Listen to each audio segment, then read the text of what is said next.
హైదరాబాద్ శివార్లలో నానాటికి real estate రంగం కుదేలవుతుంది అంటూ కొంతమంది చెప్తూ ఉంటే, మరికొంతమంది మాత్రం రోజు రోజుకి హైదరాబాద్ పరిసర ప్రాంతాల్లో రియల్ ఎస్టేట్ రంగం పుంజుకుంటుంది అని చెప్తూ ఉన్నారు. దాంట్లో భాగంగానే రీసెంట్గా అంటే జనవరిలో జరిగినటువంటి రిజిస్ట్రేషన్ల కన్నా ఫిబ్రవరిలో ఎక్కువ రిజిస్ట్రేషన్లు జరిగాయి అనేటువంటి వార్తలు అయితే వస్తున్నాయి.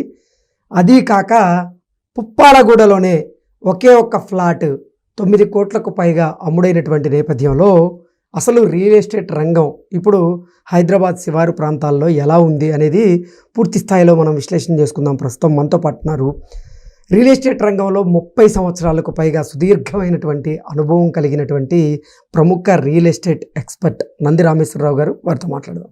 రామేశ్వరరావు గారు నమస్తే అండి. నమస్తే సార్, హైదరాబాద్ శివారు ప్రాంతాల్లో నానాటికి రియల్ ఎస్టేట్ రంగం కుదేలవుతుంది అంటూ కొంతమంది చెప్తూ ఉంటే, మరికొంతమంది మాత్రం దానికి భిన్నంగా హైదరాబాద్ పరిసర ప్రాంతాల్లో రియల్ ఎస్టేట్ రంగం రోజు రోజుకి పుంజుకుంటుంది. అందులో భాగంగానే జనవరిలో జరిగినటువంటి రిజిస్ట్రేషన్ల కంటే ఫిబ్రవరిలో రిజిస్ట్రేషన్ల సంఖ్య పెరిగింది. అలాగే పుప్పాలగూడలో ఒకే ఒక ఫ్లాట్ 9 కోట్లకు పైగా అమ్ముడైంది అనేటువంటి వార్తలు వస్తున్న నేపథ్యంలో అసలు హైదరాబాద్ పరిసర ప్రాంతాలలో ఇప్పుడు రియల్ ఎస్టేట్ రంగం పరిస్థితి ఏంటి అంటే ఏం చెప్తారు? ఇది $1 మిలియన్ క్వశ్చన్. ఎందుకంటే మీడియా ఛానల్స్ సగం అటు మాట్లాడతారు, సగం ఇటు మాట్లాడతారు. ఎందుకు మాట్లాడతారు? మన రీజన్స్ వద్దు మాట్లాడతారు. కొంతమంది ఫర్గా ఉంటారు, కొంతమంది ఎగ్నెస్ట్గా ఉంటారు. వాస్తవాలు చూడాలి. వాస్తవాలు ఎలా తెలుస్తాయి? మీరు చెప్తానో ఇంకో మీడియా చెప్తా కాదు కదా. సబ్ రిజిస్టర్ ఆఫీస్లో ఎన్ని రిజిస్ట్రేషన్ జరుగుతున్నాయి, అది ఇంపార్టెంట్. దాని మీద మనం లెక్క కడతాం. ఇప్పుడు గవర్నమెంట్ అయినా, మీరైనా, నేనైనా, ప్రైవేట్, ఇప్పుడు కొన్ని రీసెర్చ్ కంపెనీలు, నైట్ ఫ్రాంక్ అని, జేఎల్ఎల్ అని, వాళ్ళు ఒక బేస్ తీసుకునేది. బట్ ఇండివిజువల్గా గో అండ్ చెక్ ద. ఇప్పుడు ఏదైనా రిజిస్ట్రేషన్ అవ్వచ్చు కదా, ఇసుకేస్తే జనం రావట్లే, జనం ఉన్న ఎలా ఉన్నంటే ఇసుకేస్తే రావట్లే. తగ్గిన మాట వాస్తవం. బట్ ఇందులో 2 పాయింట్లు ఉంటాయి. అంటే తగ్గినాయని మీరే చెప్తున్నారు, మళ్ళీ రిజిస్ట్రేషన్ చేసుకునే దగ్గర ఇసుకేస్తే అదే చెప్తున్నారు, వాళ్ళంత జనం ఉన్నారని మీరే చెప్తున్నారు. ఎలా తగ్గిందంటే డమాల్ అవ్వడం వేరు, తగ్గుముఖం పట్టడం వేరు ఒకటి. అయితే అది ఎంతవరకు లాస్ట్ ఇయర్ కొద్ది తగ్గుముఖం పట్టింది. రేవంత్ రెడ్డి సీఎం అయిన తర్వాత, ఆయన సీఎం పదవి చేపట్టిన తర్వాత ఒక 8-9 నెలలు అనేది కొద్దిగా మందగించింది.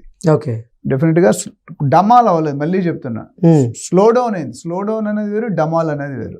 తగ్గింది, అది అంటే భారీగా కుదేలు అవడం వేరు, తగ్గుముఖం చిన్నగా అవడం వేరు అంటారా? తగ్గింది. కొద్ది మార్కెట్ ట్రెండ్ తగ్గింది. ఎందుకంటే కొద్ది కన్ఫ్యూజన్లో ఉన్నారు. కొత్త గవర్నమెంట్ ఎక్కడ ఫోకస్ చేస్తారు, ఏ ఏరియా ఫోకస్ అనేది కొద్ది కన్ఫ్యూజన్లో అయితే ఉన్నారు. కానీ నవంబర్ 2nd, 3rd వీక్ నుండి బాగా పుంజుకోవడం స్టార్ట్ అయింది. అన్ని 100% పుంజుకుంది అని చెప్పను, పుంజుకోవడం స్టార్ట్ అయింది. రిజిస్ట్రేషన్ అవుతున్నాయి, సైట్ విజిట్లు అవుతున్నాయి, ఎంక్వైరీస్ వస్తున్నాయి, లీడ్స్ వస్తున్నాయి. దానికి ఉదాహరణ జనవరి 2024, జనవరి 2025లో చూసుకుంటే 5,400, జనవరి 25లో 5,444 రిజిస్ట్రేషన్లు అయినాయి. జనవరి 24లో 10 తక్కువైనాయి, 10 ఎక్కువైనాయి, 5,454. ఇది 444, అది 454. అంటే ఒక 10 రిజిస్ట్రేషన్. కానీ వాల్యూ వైజ్ పెరిగింది. జనవరిలో నెంబర్ ఆఫ్ రిజిస్ట్రేషన్ 10 తగ్గినా వాల్యూ వైజ్ పెరిగింది. ఎందుకంటే ట్రెండ్ ఎట్లా ఉందంటే 50 లక్షల లోపు తగ్గుతుంది, 50 లక్షల కోటి పైన ఉన్న లగ్జరీ సెగ్మెంట్ మొగ్గు చూపిస్తున్నారు ప్రజలు, కొనుక్కునే వాళ్ళు ఎవరైతే ఇన్వెస్టర్స్ ఉన్నారో. సో అది ఒక పాయింట్. తర్వాత రెండోది, కొత్త గవర్నమెంట్ వచ్చినప్పుడు కొత్త పాలసీలు తినడం టైం పడుతుంది. అర్థం చేసుకోవాలి, గవర్నమెంట్ అర్థం చేసుకోవాలి, డిపార్ట్మెంట్ సెట్ చేసుకోవాలి, పాలసీస్ మారుతున్నారు, ప్రణాళికలు చేస్తున్నారు. మొత్తం తెలంగాణ స్టేట్ ప్లాన్ చేయమని చెప్పారు సీఎం గారు. సో దానివల్ల ఏమవుతుందంటే కొద్దిగా సెట్ చేయడానికి టీథింగ్ ప్రాబ్లమ్స్ అంటారు. కొత్తగా పాత గవర్నమెంట్ ఏం చేసింది, కొత్త గవర్నమెంట్ ఏం చేయాలి. అపోజిషన్ అర్థం ఏంటి, మనం రూలింగ్ గవర్నమెంట్ ఏదైతే దానికి అపోజ్ చేస్తే అపోజిషన్ అంటాం, మనం అపోజ్ చేస్తారు. కాబట్టి అదే ఏ గవర్నమెంట్ వచ్చినా తిట్టుకుంటే ఎవరు వదలరు, ప్రజలు తిడతారు, పొగుడతారు, 2 ఉన్నాయి. సో మనం వాస్తవాలు ఒకటి రిజిస్ట్రేషన్ ఆఫీసులో చూసుకోవాలి. సర్వే చేసినప్పుడు శాంపుల్ సైజ్ బట్టి ఉంటుంది. కొంతమంది 50, ఇప్పుడు ఎలక్షన్లో శాంపుల్ ఆడిట్ పోల్ ఇస్తారు కదా, ఎగ్జిట్ పోల్ ఇచ్చాడు, 100 మంది తీసుకొచ్చి 200, 500 శాంపిల్ తీసుకు అందరినీ కలవరు, 500 కలిసి వాళ్ళ మీద రికార్డు తీసుకుంటారు. అట్లా ఒక్కొక్క పర్సన్ ఒక్కొక్క శాంపుల్ సైజ్ వేరేగా ఉంటుంది, ర్యాండమ్ శాంపుల్ సైజ్ ఉంటాయి. సో అది చూసుకుంటే అభిప్రాయాలు తీసుకొని దాన్ని టేబులేట్ చేస్తారు. టేబులేట్ చేసి ఈ పార్టీకి ఇంత, ఈ పార్టీకి ఇంత, ఇక్కడ కూడా ఈ రెసిడెన్షియల్ ఇంత, కమర్షియల్ ఇంత. లాస్ట్ 1-2 ఇయర్స్ చూసుకుంటే లగ్జరీ సెగ్మెంట్ కొద్దిగా పెరుగుతుంది, 20-23% per annum. 50 లక్షలు అనేది కొద్దిగా తగ్గింది. ట్రెండ్. ఎందుకంటే people want luxury, they are ready to pay. Service కావాలి, ఫెసిలిటీస్ కావాలి, ఎమ్యూనిటీస్ కావాలి, swimming pool, club house, jogging track etcetera అన్నీ. సో అది చూస్తున్నారు. సో ఈ ఇయర్లో వచ్చేసరికి ఇప్పుడు నవంబర్ నుండి డిసెంబర్, జనవరి బాగా జరిగింది, ఫిబ్రవరి కూడా ఇంకా మంచిగా జరుగుతుంది. అంటే డిసెంబర్ టు జనవరి టు ఫిబ్రవరి చూసుకుంటే కొద్దిగా గ్రోత్ ఉంది.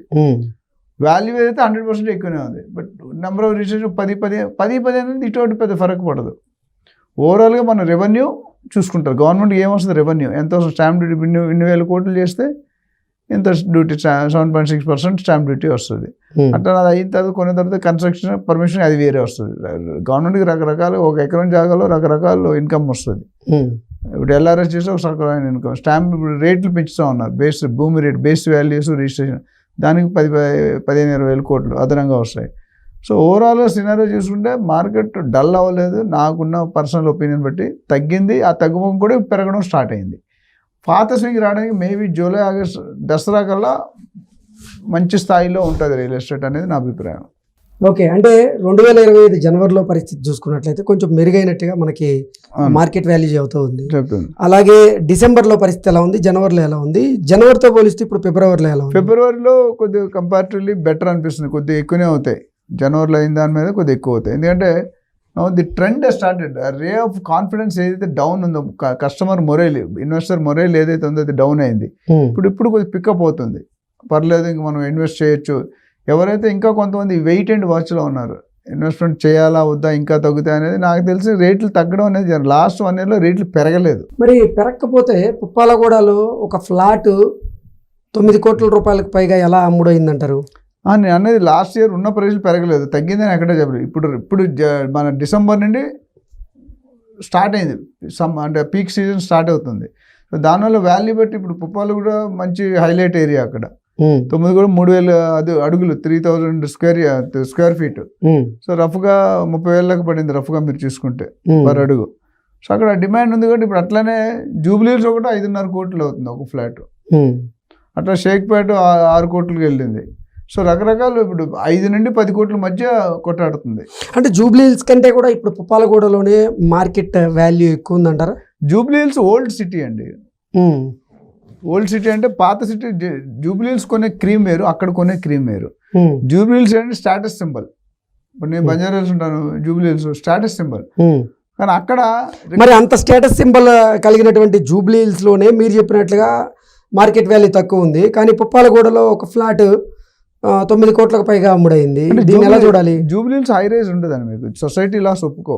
నాకు హై రైజ్ కావాలి, 30th ఫ్లోర్ కావాలి, 20th ఫ్లోర్. జూబ్లీహిల్స్ ఎక్కడ కడతారు?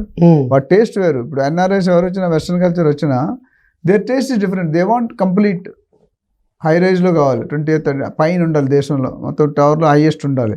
నేను అక్కడ పొల్యూషన్ ఫ్రీ ఎయిర్ వస్తుంది, వెంటిలేషన్ బాగా వస్తుంది. సో ఒక్కొక్కరు ఇప్పుడు జూబ్లీహిల్స్ ఆ పాసిబిలిటీ. నాకు 2010లో ఒక కస్టమర్ వచ్చాడు. ఆ కస్టమర్కి బంజారాహిల్స్ 30th ఫ్లోర్ కావాలండి. బంజారాహిల్స్ 5 ఫ్లోర్ కంటే ఎక్కువ ఇయ్యరు. ఎక్కడైనా చూసాను ఫుల్ హై రైజ్. కానీ ఆయన తీసుకెళ్ళి ల్యాండ్కో హిల్స్లో పెట్టాం, మణికొండలో. ఇక్కడ రాదు సార్, మీరు 5 సంవత్సరాలు వెయిట్ చేశారు ఆయన.